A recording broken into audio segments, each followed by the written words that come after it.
So we've covered the two terminology lectures, more than enough. Now we're going to cover the two math lectures. We're going to start out by talking about something I call hamburger math. You got math, you better got math. You're going to need math in this business. When I was taking care of people, you guys all expected me to do my calculations 100% correctly 100% of the time, and now I'm passing this on to you. I expect you to do your calculations perfectly. If you're not going to do perfect calculations in this class, don't ask for an A, please. All right? You have to do the math to get an A in this class, please.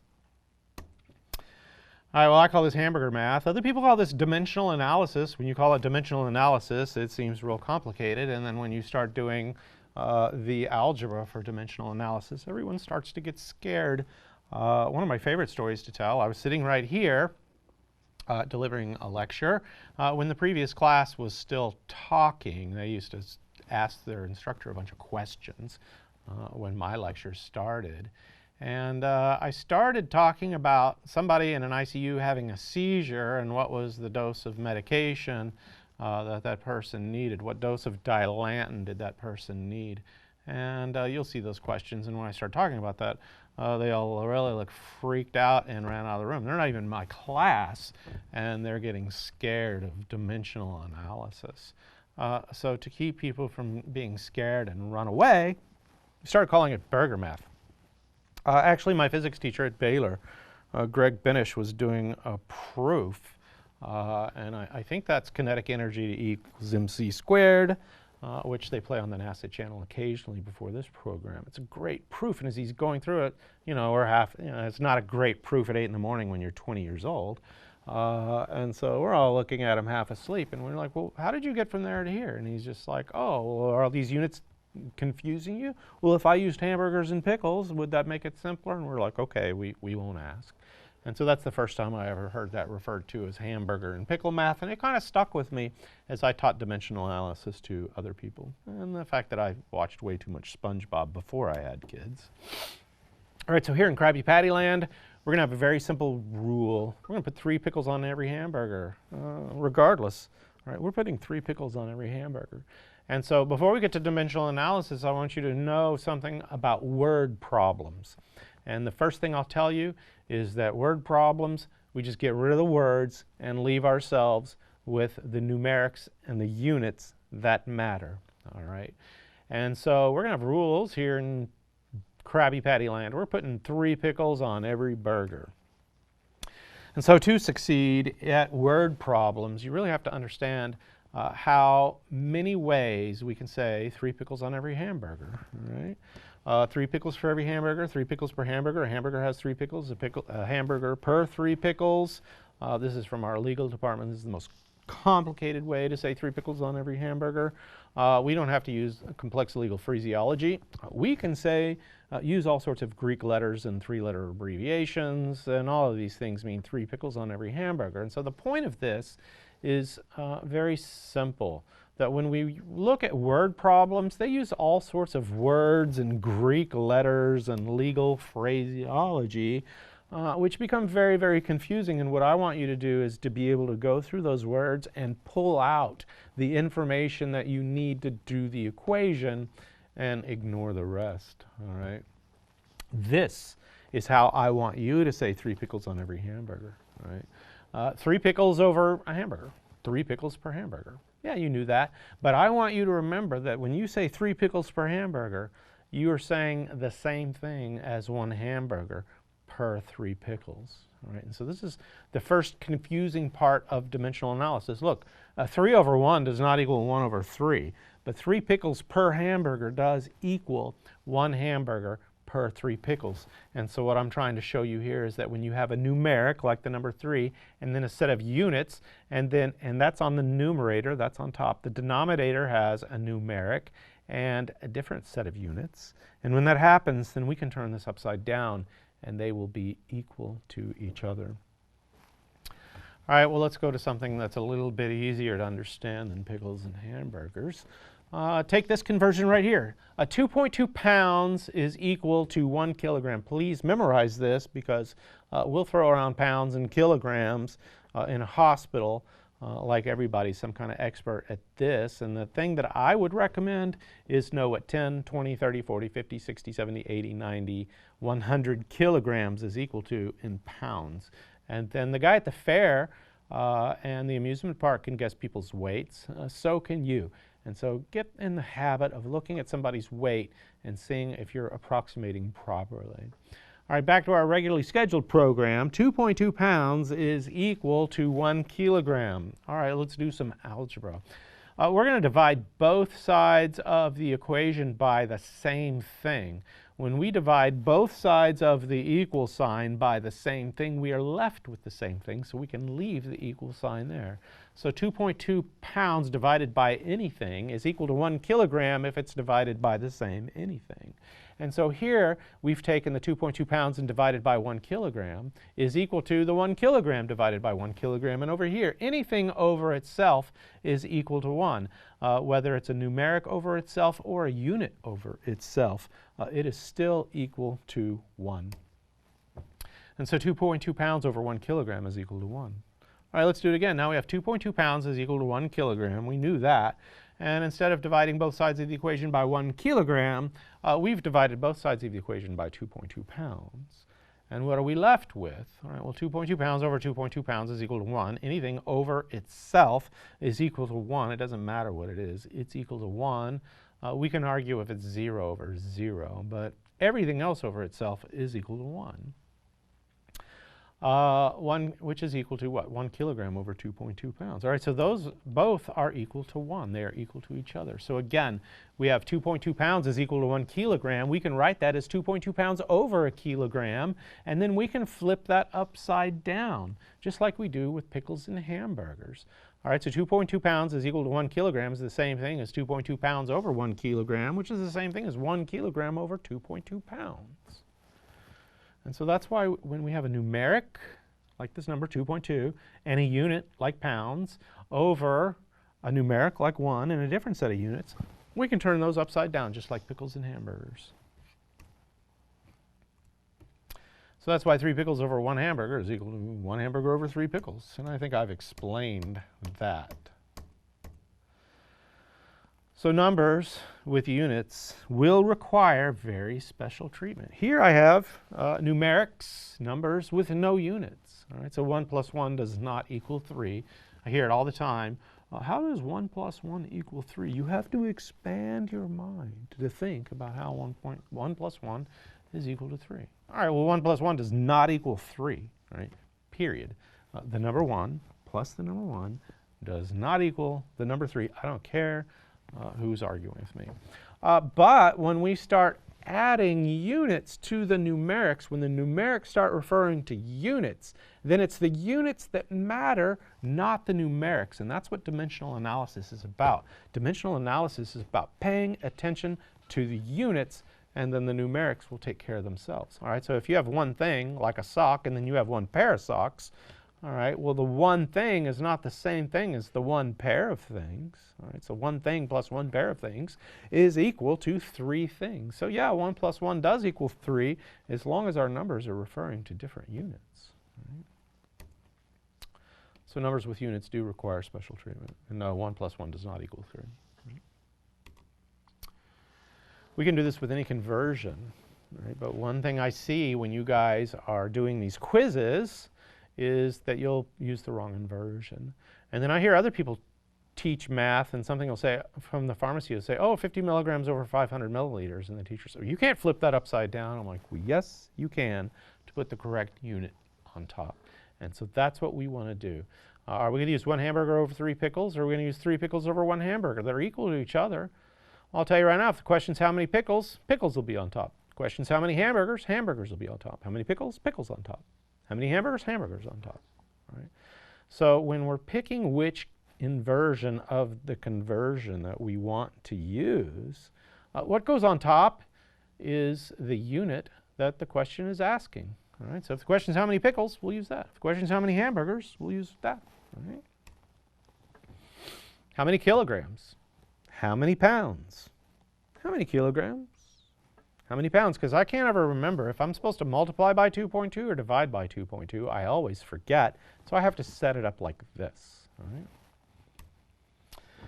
How many pickles is the question? I'll tell you right now, if the question is how many pickles, pickles is going to be in the numerator when we set this up. And if it's how many hamburgers, then we put hamburgers in the numerator when we set this up. All right, so how many pickles do you need to make 3,000 hamburgers if you put 3 pickles on every hamburger?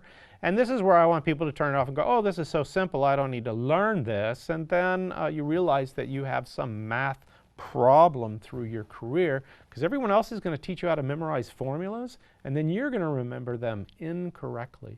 And so you need this simple algorithm so that you can put this stuff together properly. And so that's why we're starting something with ridiculously simple, so I can get emails from people who say, oh, I don't have time to learn this, and then get more emails from them down the road saying, I wish I'd learned this.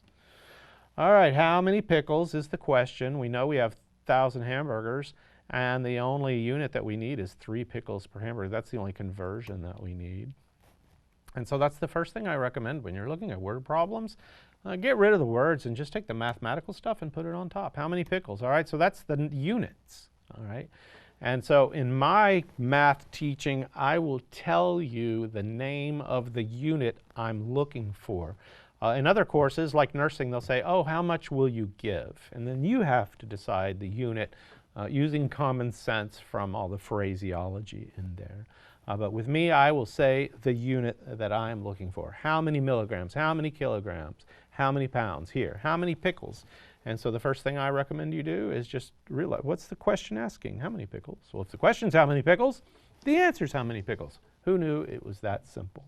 All right, so I'm going to take that how many pickles questions, or how much will you deliver, or how much will you inject, and just write the unit that the answer is supposed to be. And that's my step 1. My first step is identify the unit of the answer. And then we'll just take the stuff we know. All right, well, there's 1,000 hamburgers involved. All right, that's the same thing as 1,000 hamburgers over 1. That's not the same thing as 1 over 1,000 hamburgers. All right, that's 1,000 hamburgers. And then it's the 3 pickles over every hamburger that we can flip back and forth. 3 pickles over a hamburger is the same thing as a hamburger over 3 pickles. And so when you're collecting the information from the word problem and desiccating it, making it simple into its unit conversion numeric form. Remember that if you have 3 pickles over a hamburger, that's the same thing as a hamburger over 3 pickles. You can flip that upside down, okay? So make that go on in your mind when you see that, okay? Because if the question's how many pickles, we're going to use 3 pickles on top. The question's how many hamburgers, we're going to use the hamburger on top. Here are the questions, how many pickles.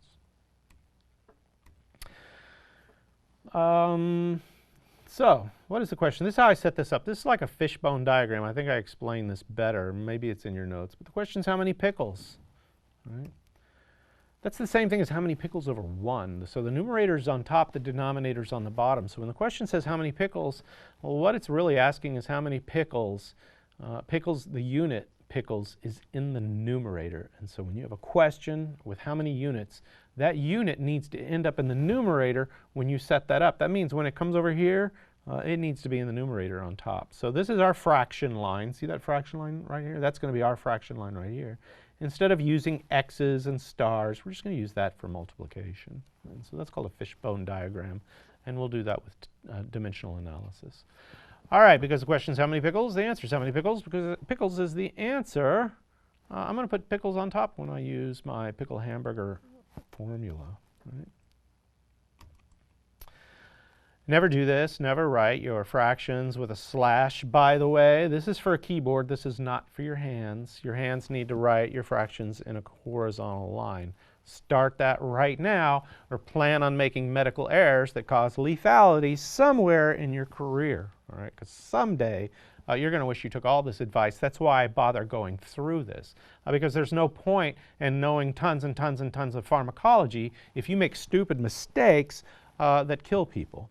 All right, so that's why we go through this, because I think this is actually more important than this enormous knowledge of memorized pharmacology with a very short half-life. All right, so never write fractions with a slash by hand. Always write them with a horizontal line. All right. So back to our regularly scheduled program. Am I going to use pickles on top or hamburgers on top? I think I made that point. All right, so Anyway, if I put the 1,000 hamburgers right there, we've solved the equation. That's the same thing as a hamburger over 1. All right, that's hard to look at. That's why I don't use multiplication. That's why I use that straight line, okay? Well, here's something interesting. I have a hamburger on top and a hamburger on bottom, and that's how we get the units cancel out, because anything over itself, even any unit over itself, eliminates itself, and then we become 1. It becomes 1, and 1 times anything is itself. And so 1,000 hamburgers divided by a hamburger is equal to 1,000.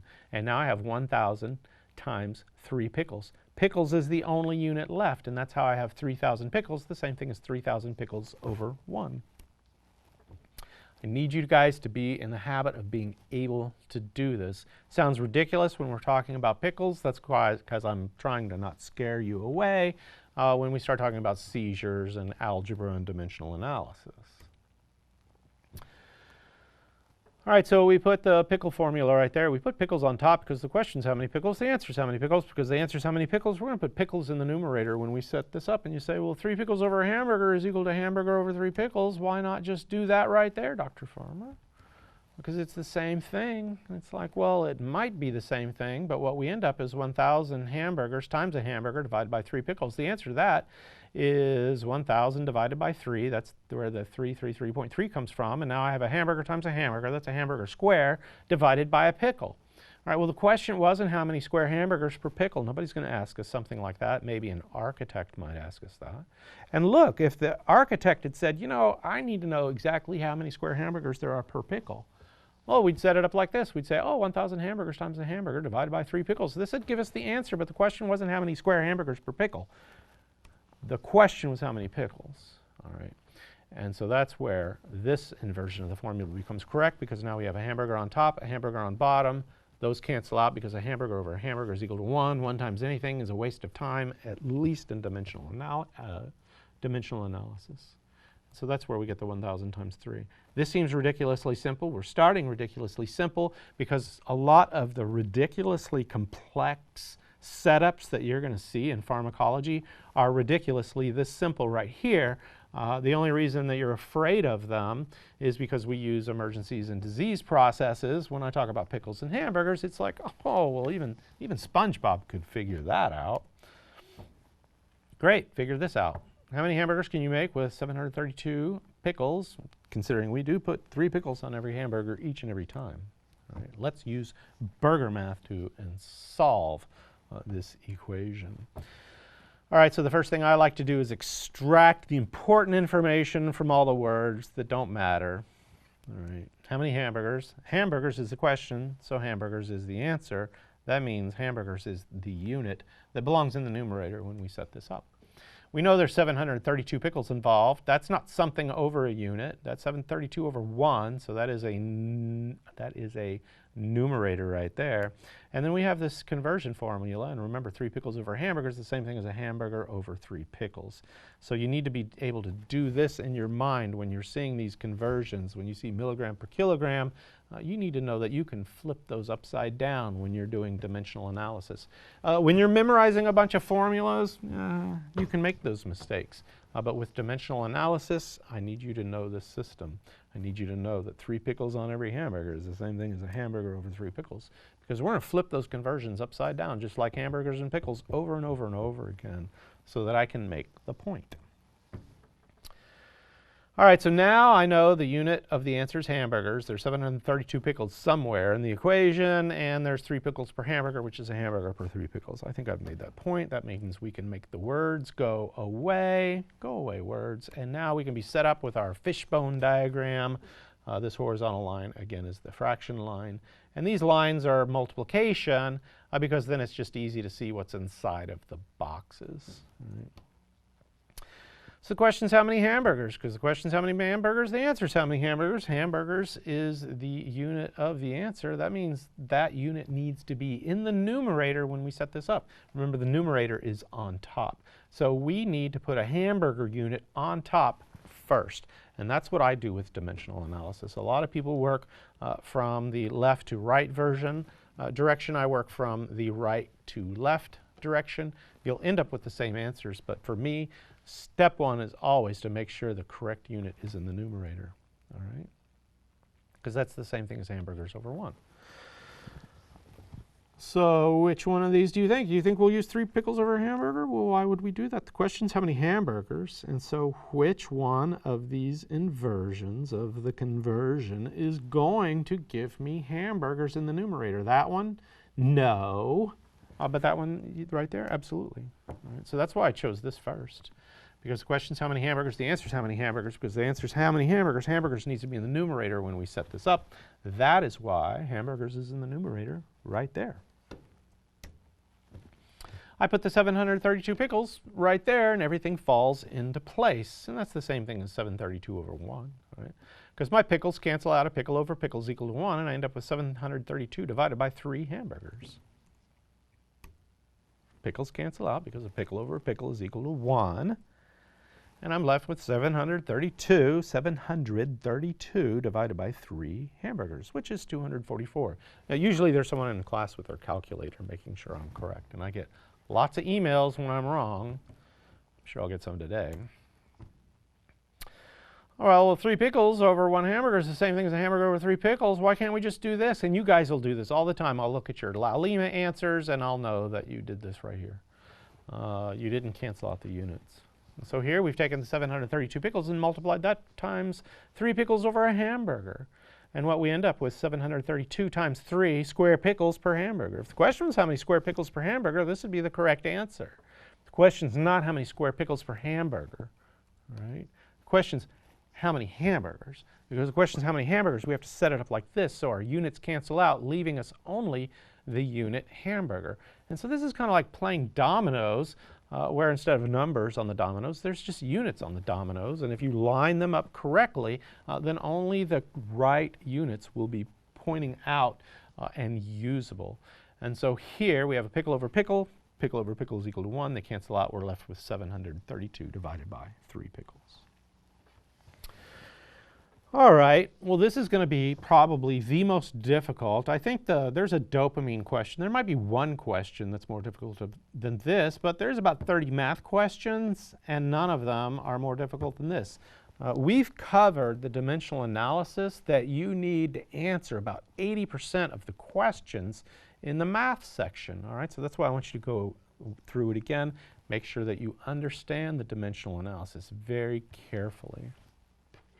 All right, now we're going to make it really complicated. A jar has 732 pickles, and a case holds 6 jars. All right. That being said, how many hamburgers come from a case of pickles? Well, that's very interesting. How are we going to set that up? Well, what is the question? How many hamburgers, and really, if you think about it, how many hamburgers per case of pickles? And so that being said, what is the question? How many hamburgers can we make with a case of pickles? Right, so that's how we're going to set this up. We're going to put hamburgers on top. We know hamburgers in the numerator. And I'll tell you right now, if you just start with hamburgers in the numerator, case will end up automatically on the bottom. And so we don't have to really chase cases around. All right? So step 1, make sure that you use the conversion that puts the unit on top that you want. So the question is how many hamburgers? The answer is how many hamburgers. When I set this up, I want hamburgers on top. So I'm going to put 3 pickles on top of a hamburger. I'm going to put the hamburger on top of 3 pickles. So in this case, I want hamburgers in the numerator because hamburgers is in the numerator of the answer. And if I start with this step, then everything will fall into place as long as we cancel out the units. Because there's no pickles in the answer. There are no jars in the answer. The only thing in the answer is hamburgers and case. All right. So let's do that. All right, so we've put 3 hamburgers on top, and now we have pickles on the bottom. And we need pickles to go away. We don't want pickles in the answer. The question is not how many hamburgers per pickle. The question is how many hamburgers per case. And so my next strategy right here is to get rid of that pickle. And the way to get rid of that pickle unit is to put a pickle unit right there so they can cancel out. So 732 pickles per jar or a jar per 732 pickles? Which one of these inversions is going to make my pickles cancel out and go away? And it's that one. By putting a pickle over a pickle over a pickle is equal to 1. And now I have how many hamburgers I can make per jar, all right? And that's 732 divided by 3. And we just went through that, all right? And we didn't even do it per jar. We just did it hamburgers. And notice we still came up with the same answer. But notice here we're looking for hamburgers per case. We're not looking for hamburgers per jar. All right? So how do we get case on the bottom, not jar on the bottom? All right? Hamburgers per jar is not the question. We did that last time. All right? So I have this jar on the bottom. I've started with the hamburger on top over the 3 pickles. I put the 732 pickles right there, so now my pickles cancel out. But I have this jar on the bottom. How do I make that jar go away? Well, if I put the 6 jars on top, notice my jar units cancel out. And now I'm left with 6 divided by 3 times 732, which is 1464 hamburgers per case. I taught a farm tech class a couple semesters ago, and we had a Zoom session, and I taught them how to do all of these in their head. There is actually, if you get really good at this, you'll be able to see that these are set up in such a way that you should be able to do these equations in your head.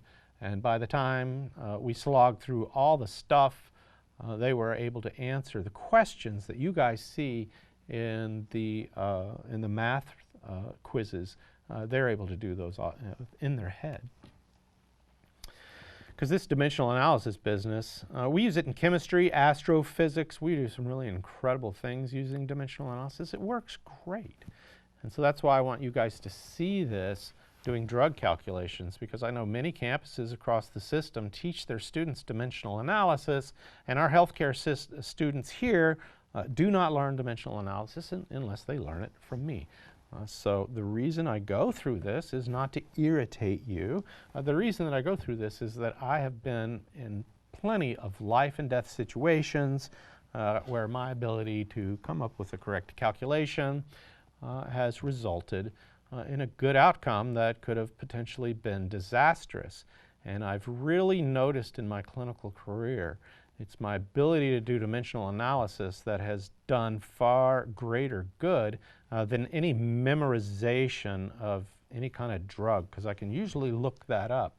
But when I'm pressed to do math, the fact that I can do it quickly, I think has had more influence over life and death consequences than whatever knowledge I have of pharmacology, I can assure you.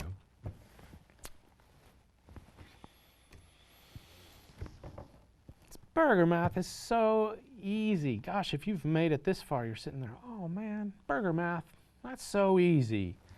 The problem is this right here, pharmacology math. I told you about the students. As soon as I start talking about Dilantin and seizures and loading doses, they start to panic and they run out the door. And you'll notice this, that when you're doing burger math in the comfort of your pajamas in the living room, burger math is super easy.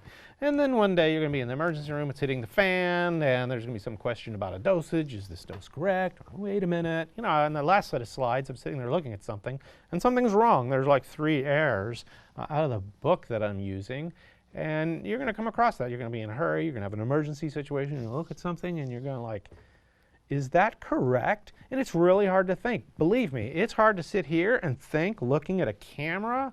Imagine what it's like to think when you're in an emergency room and there are life and death consequences going on and police officers and family members, total and complete chaos, and you have to be doing math. It's really hard, so take the time to do it here because I'll get emails. Oh, I don't have time to learn burger math because I have all this other stuff. And I'm like, oh yeah, you think? Because someday this will happen to you. You're going to wish that you'd studied this life and death stuff far more intensely than you're going to do it now. You can't study this stuff enough. You can't learn it enough.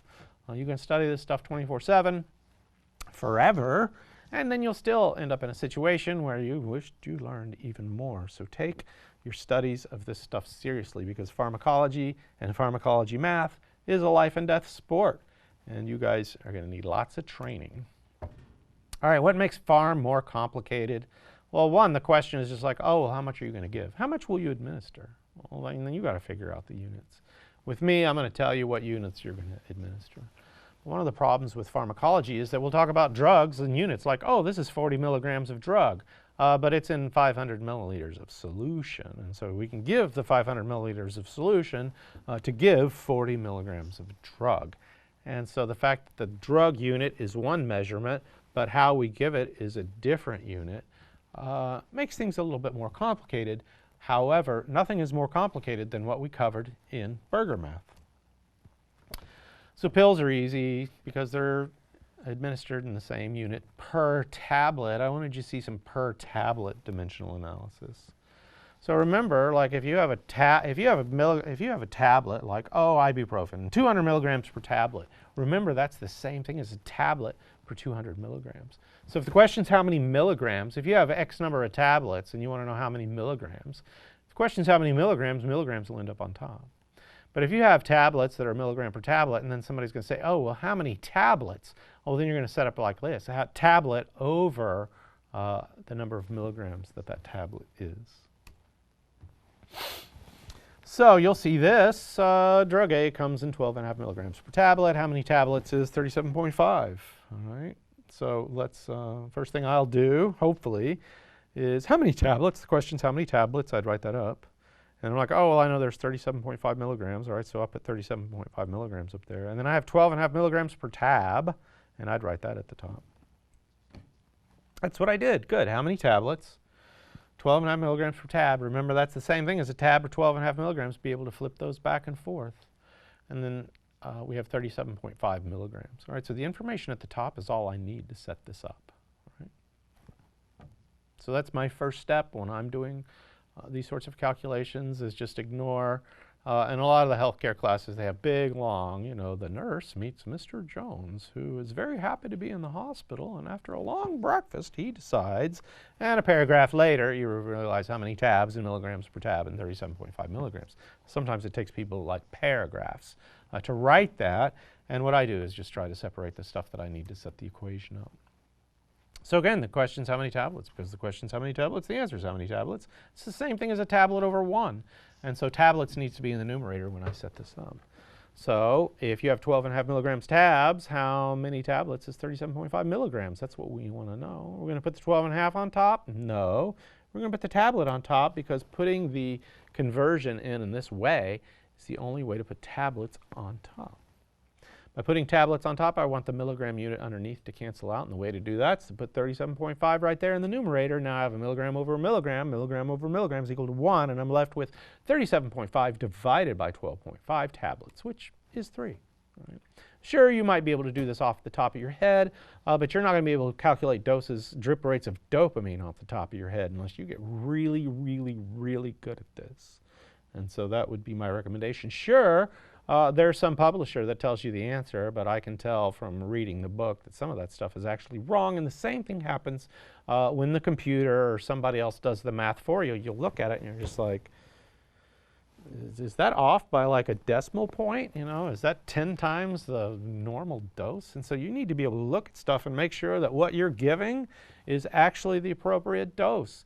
Common sense. Please use some common sense when you do this. I'll say, how much of this antibiotic will you give to a child? How much drug A is the dose for a child? All right, well, a dose for a child is somewhere around a teaspoon, because mom has plenty of those, and dad have plenty of those in the silverware drawer, and they come out to about a teaspoon, which is about 5 cc's. All right, so the dose might be less than 5 cc's. The dose might be 4 cc's. But when I ask for the dose of a child, and you're coming up with a volume the equivalent of a swimming pool, 20,000 gallons, that can't possibly be the dose for a child. All right, and if you put answers like that in your math section, then I'm going to worry that you don't pay attention in this healthcare business. And so I'm going to be really picky about going through your math when I do grades and make sure that you have put on a perfect performance, because I don't really care what Lalima thinks. I will look at these. That being said, liquid medication becomes more complicated. We're going to have drug units over a specific volume. This is when we start talking about IV and IV push. IV push is given a single dose. Now, don't confuse push with pushing really fast. Sometimes the IV push, which is a single dose, will give slowly over time. When we load up the Dilantin, we'll spend 20 minutes or even 30 minutes loading that single push of Dilantin, sitting there with a syringe and loading it up over 30 minutes. There's better ways to do it than with your thumb. But here we're going to give drug units like micrograms, milligrams, grams, units, international units, milliequivalents, and then they'll be over a different volume, a different measurement, and that's usually volume liters, milliliters. So milligrams per milliliter, we're going to see a lot of that, and we'll get to that. All right, so liquid medication, we're going to give an IV push, or we're going to give it by mouth. That's actually pretty simple, so let's see an example. Drug B is a liquid. Look, there's 20 milligrams of the drug in every milliliter of solution. 20 milligrams on top per milliliter. Remember, we can take that 20 milligrams per mil, turn that upside down in dimensional analysis. We can say a mil over 20 milligrams, right? You can't do that when you memorize formulas, but you do this with dimensional analysis. All right, so how many milliliters is 40 milligrams of drug? Well, that seems simple enough, but I want you to see how simple all this is. All right, so how many milliliters? The question is how many milliliters. The answer is how many milliliters, because the answer is how many milliliters. When we set this up, milliliters will need to be in the numerator. All right, so the first thing I want to do is get rid of the words and keep the stuff that matters. What's the unit of the answer? Milliliters. That's my first question. And then what do we know? All right, there's a conversion right there. That's the only way we're going to put milliliters in the numerator is with that conversion right there. 20 milligrams per mil is the same thing as a mil per 20 milligrams. So I'll tell you right now, the milliliter unit will end up over the 20 milligrams. And then we have 40 milligrams of drug. And when we set that up we can get rid of the words and set that up in my little fishbone diagram. The question is how many milliliters? We know that up here. That's the same thing as milliliters over 1. So my first step is to figure out how to put the milliliter conversion, milliliter version of the inversion conversion on the numerator. And how do we do that? Well, we're going to put 20 milligrams over a mil. Well, that's what it says on the bottle. Well, that doesn't matter. This is math. All right, we can say a milliliter per 20 milligrams. And by saying a milliliter per 20 milligrams, our first step is correct by putting a milliliter in the numerator. Now I have the 20 milligrams on bottom, and that milligram on bottom, I don't want a milligram on bottom. I want nothing on the bottom in the answer. So by putting the 40 milligrams there, my milligram units cancel out because a milligram over a milligram is equal to 1. Anything equal to itself is equal to anything over itself is equal to 1, and 1 times anything is a waste of time. And I'm left with 40 divided by 20, 4 divided by 2.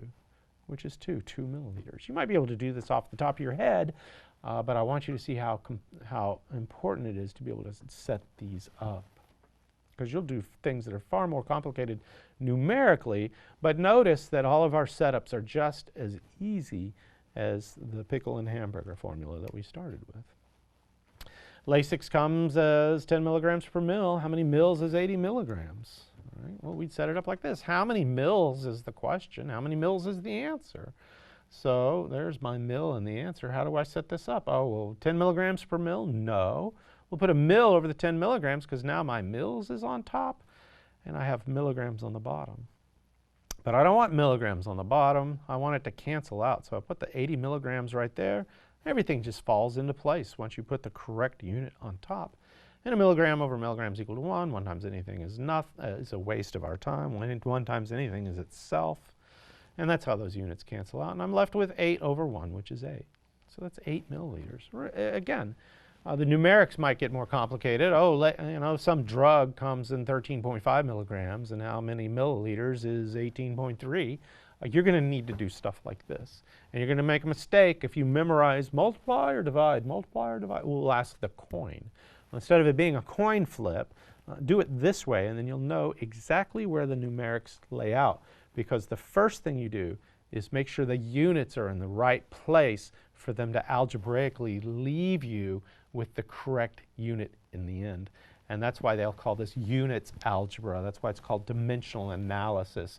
These units are the dimensions of the number, and we have to analyze where those units go as we lay them out. And then after we lay the units out properly, then the numerics are in the perfect place, whether they get multiplied or they get divided. And that's why I want you to know this system. I've seen people fail school because they can't figure things out like this. And so I wanted to show you that this is just as simple as pickles and hamburgers.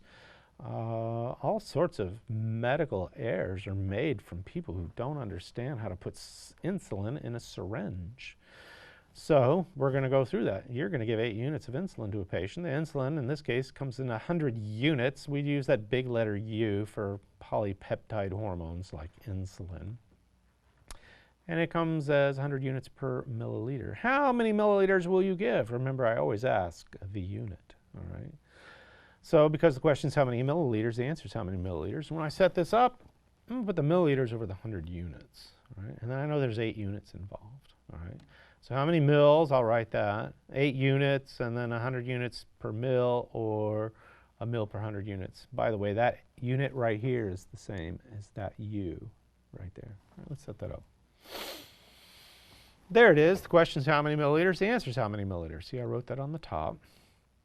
And so am I going to put the milliliters over the 100 units or the 100 units over the mil? All right, so that it says 100 units over the mil right there, but I turn that upside down just like the pickles and hamburgers, because mils is the answer, milliliters is the answer.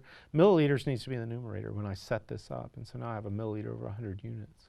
Then I just put the 8 units right there. I have a unit over a unit, and that's equal to 1, and I'm left with 8 divided by 100, 0.08 milliliters. All right, so be able to do this sort of math, be able to lay these out correctly. I'll tell you right now, it's an insulin syringe. That means a dose of insulin probably fits inside of that syringe. All right, so you go back to your clinical instructor and decide that you need to give them 5, 10, 20 syringes. You've made a huge mistake, and the potential for lethality is huge. So use a little bit of common sense. Take some time to find an insulin syringe and see how big it is. Let's give 20 milliequivalents of potassium chloride to a person. When we use ions in solution, sometimes they will be described as milliequivalents. If you look at normal saline, somewhere it will describe the number of milliequivalents per milliliter of normal saline. But here we're giving potassium chloride. This is probably because they're on Lasix, and Lasix diuretic causes us to lose potassium, so we're going to replace the potassium with this oral form right here. So we're going to give 20 milliequivalents to a person. In the case, the potassium chloride comes as 20 milliequivalents per 15 milliliters of solution. So how many mils are we going to give? Question's how many mils? The answer is how many mils. We know there's 20 milliequivalents involved, and we know we have 40 milliequivalents per 15 mils. All right. So the first thing I do, well, the question is how many mils, the answer is how many mils, because the answer is how many mils. When I set this up, I'm going to want milliliters in the numerator. I want milliliters right there in square number 1, my square number 1. And so instead of 40 milliequivalents per 15 mils, that's what it says on the bottom bottle. We'll just turn it upside down like pickles and hamburgers, but 15 mils on top, 40 milliequivalents on the bottom. And now I multiply all that by the 20 milliequivalents. Notice my milliequivalent on top cancels the milliequivalent unit on bottom. Those units cancel out because anything over itself is equal to 1, and 1 times anything is like nothing at all. And so we have 20 times 15 divided by 40. I see that as 1/2 of 15, 7.5. All right, it's IV medication by continuous infusion that's delivered at a rate. This gets a little more complicated. All right. Something I want you to know about a rate is in physics, anything over time is a rate. And so in medicine, anything over time is a rate. So an IV rate is usually a volume over time.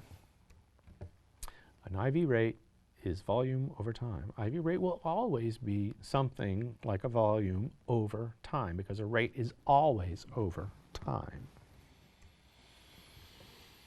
You're going to have 1 liter over 4 hours. Boy, they made that math for us. And remember, a liter is the same thing as 1,000 milliliters. Maybe you can make that leap early on. How many milliliters per hour is the question? Well, if how many milliliters per hour is the question, how many milliliters per hour is going to be the answer? That means we're going to want the milliliter unit on top and the hours underneath. All right.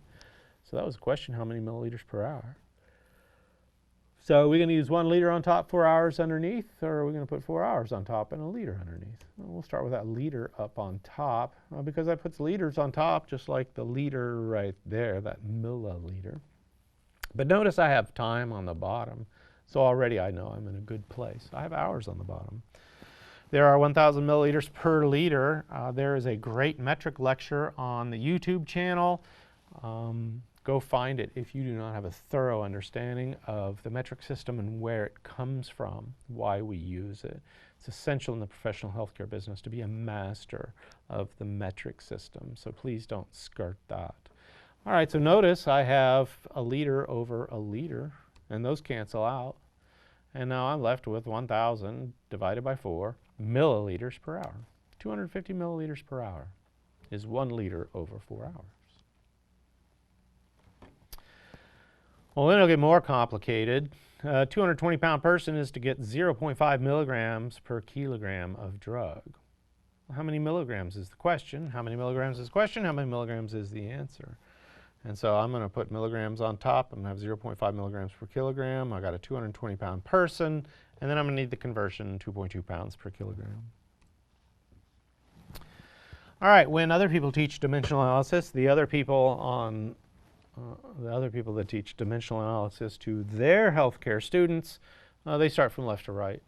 And they start on the left side. And they go, oh, we'll start with a weight, and then you divide that by the 2.2, and then you end up with the kilograms. So that's 220 pounds is 100 kilograms.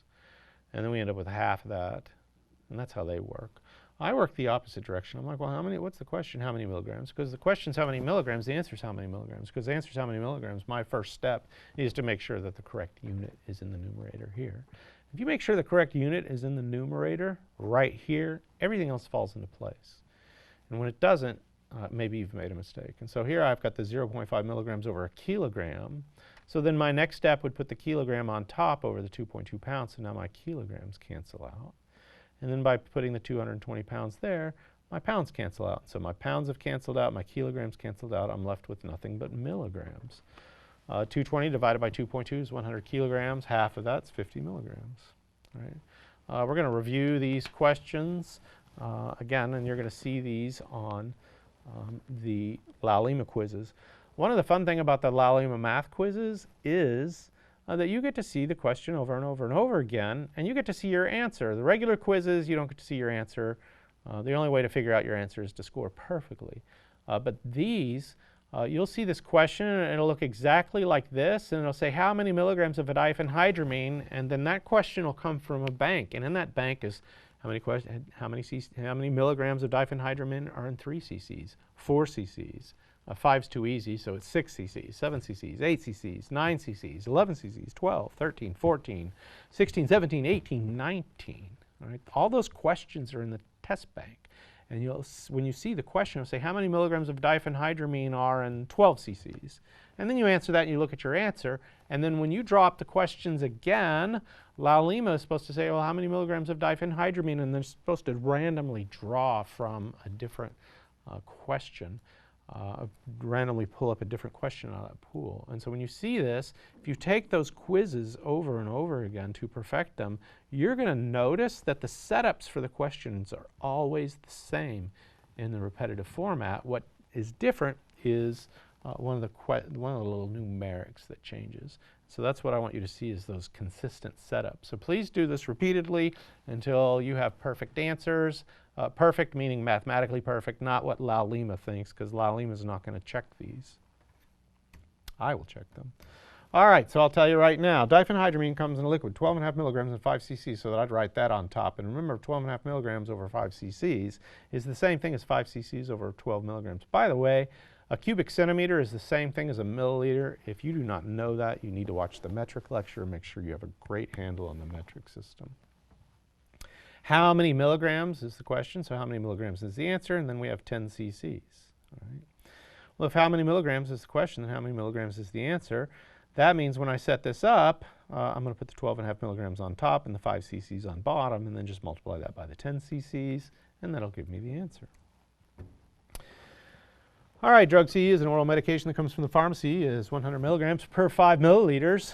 If the dose is 100 milligrams, how many milliliters will be given? How many milliliters is the question? How many milliliters is the answer? Because how many milliliters is the answer? This milliliter unit right here will need to be on top when we set this up. So when we set this up, it'll be 5 milliliters on top, 100 milligrams on the bottom, and then we multiply that times 100 milligrams, giving us 5 mils. This example, I make it ridiculously simple. When you see the repetitive submission formats, you'll see that you'll have to spend some time setting these up properly. I wanted you to see how this QD, TID, BID business worked. The dose of medication is 5 cc's QD. How many days of medication is 50 cc's? Got an email a while ago saying that.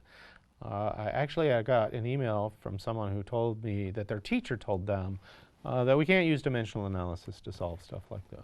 Right. Well, first of all, we don't really like to use this old Greek stuff, but we see it all the time. We teach this to the farm techs because you have to know it even if they recommend you don't use it. So little q, little d is each day. That means once a day. BID is twice a day. That's not the same thing as q 12 hours. BID just means twice any time during the day. TID is 3 times a day. That does not mean Q8 hours. Q8 hours and TID are not the same thing. TID just means the same time in the day. 3 times a day during the day. QID is 4 times a day. Big Q. Notice big Q 4 times a day. Little q, QID is each day. Please do not confuse this with that because we get that all the time. So QD, 1 dose per day is the same thing as a day per dose. So if the question is how many doses or how many tablets, then that'll go on top. But if the question is how many days, this would go on top. All right? And we can see that for BID and TID and QID. QID is the same thing as 4 doses per day or 4 tablets per day, 4 anything per day. That can be the same thing as day per 4 doses or a day per 4 tablets or a day per 4 anything. All right, so then if the question is how many days, all right, well, 50 cc's QD, that's 5 cc's per day. That's the same as day per 5 cc's. We multiply that by 50 cc's, we have our answer.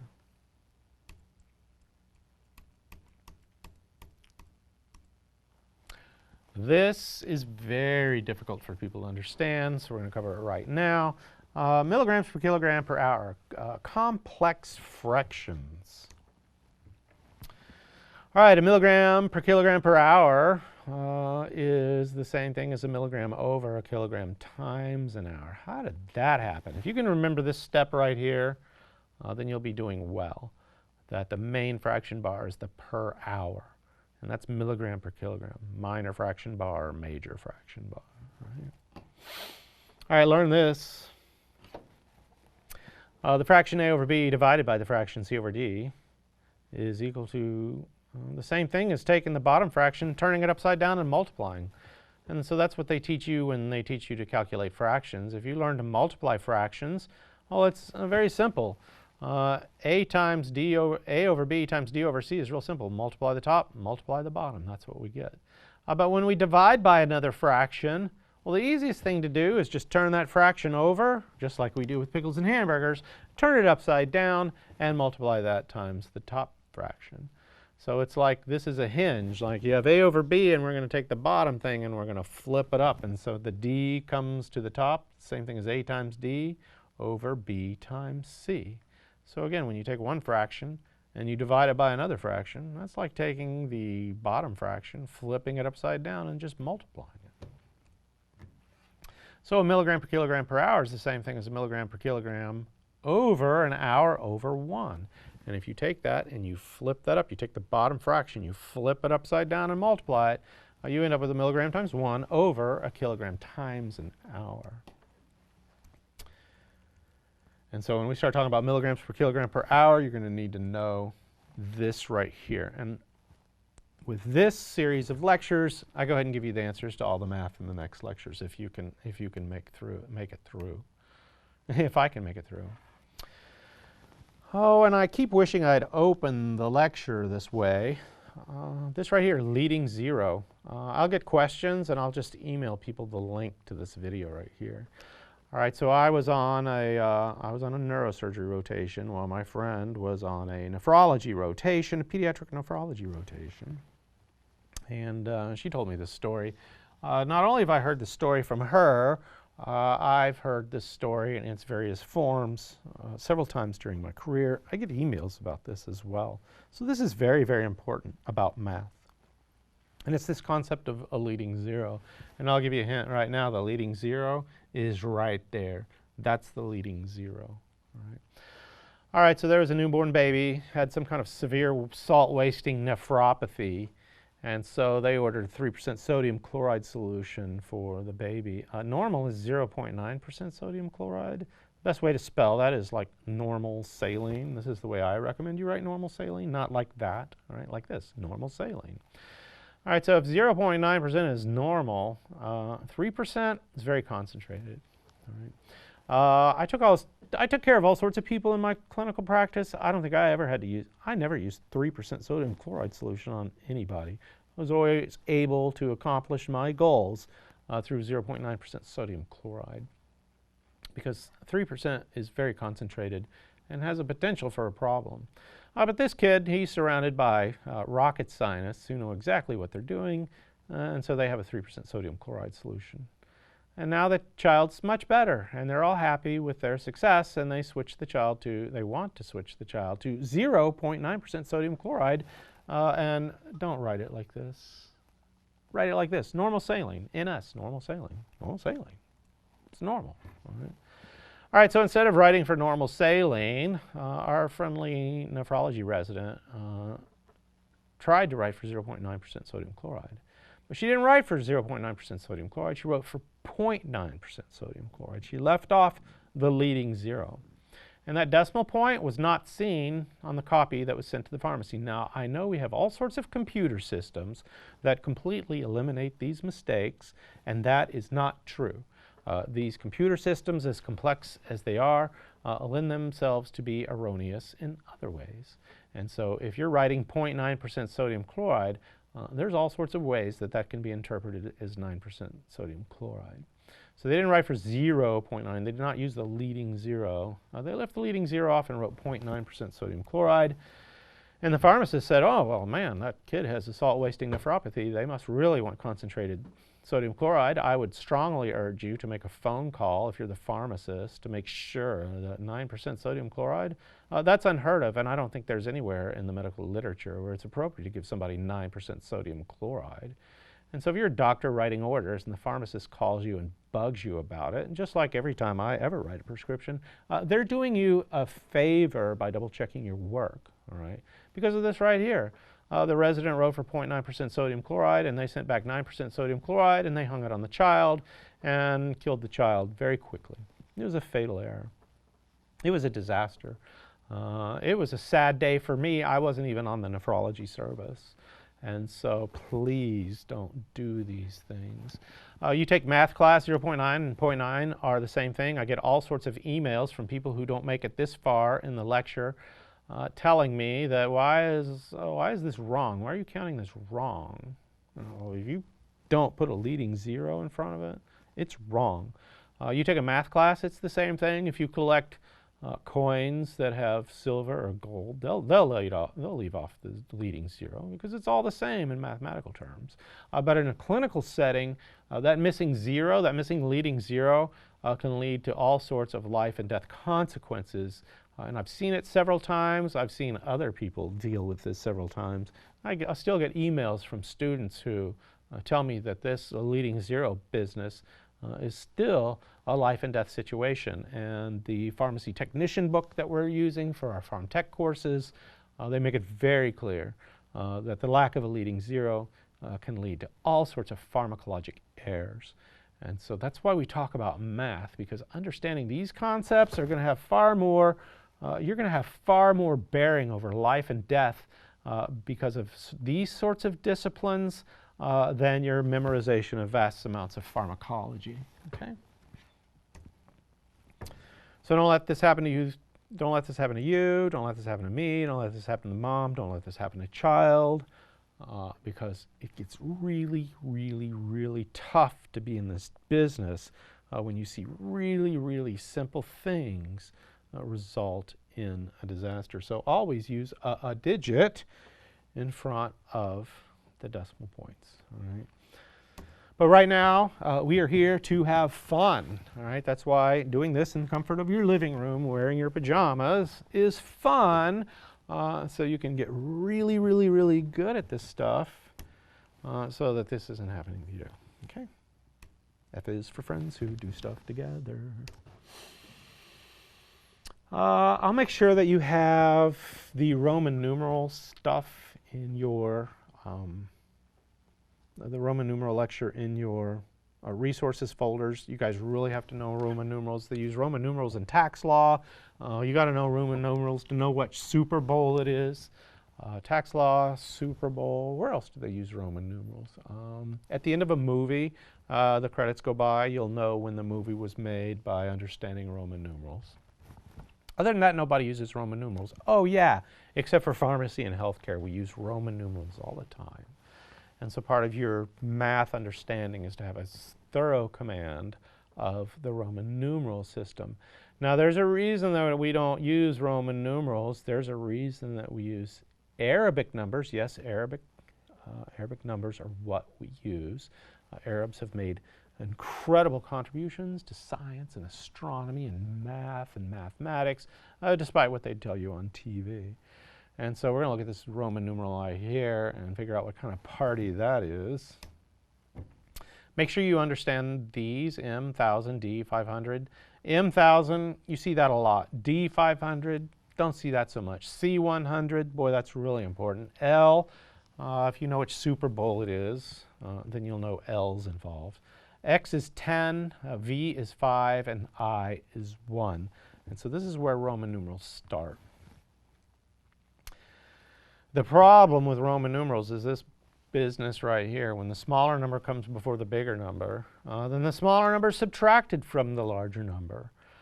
So CM is 100 and 1000, and MC is 1100, but CM means 900 because the small number, 100C, comes before the big number, M, 1000. And so those will get subtracted. The C is subtracted from the M when it comes before. So when a smaller number comes before the big number, the smaller number is subtracted from the larger number. So again, CM is 900. MC is 1100. M, 1000, C, 100. So you can see the difference between 900 and 1100 is the difference in the order of C and M, 900, MC, 1100. So this is what makes Roman numerals confusing. That's why you really need to know these really well to know that IX is 9, but XI is 11. Because I is 1, X is 10, because the I came before the X, that means 9. Those are subtracted. XI, the I comes after the X, well, that means 11. The I before the V means 4, as long as we're not talking about IV fluids. Here we're using Roman numeral IV to denote 4, but VI means 6. So this is what's confusing for people. So make sure you have a command of this. All right, so what is MCM XCIX? All right, M, 1000. All right, C is 100, but see, it comes before an M. So that CM means 900. So 1,900. All right, and then there's 10 and then 100. All right, so the 10 is smaller than 100. And so it's subtracted. So XC is 90. Right? I is 1, X is 10, so I coming before the X is 9. So that number is M 1000, CM is 900, XC is 90, IX is 9. 1999, that's what that Roman numeral is right there. And so there'll be some quizzes that will test you on Roman numerals, and I'll go and look at your answers and make sure that you have correct Roman numeral use on your quizzes, regardless of what Lalima thinks. All right, well, you can do this with an Excel spreadsheet. Excel takes Roman numerals, and you can do fun things with the spreadsheet. So if you have Excel, you can put in MIM, and it'll say, oh, 1 before the 1,000? Oh, that's 1999. Excel accepts that. However, traditional Roman numerology does not accept that. The preceding number has to be within 10 times. So we can't write MIM in Roman numerals unless you're dealing with Excel. 1999 is always MCMXCIX. All right, that's the introduction to Burger math. When we come back, we'll do more dimensional analysis equations. So this will be a short lecture today. Until next time, aloha.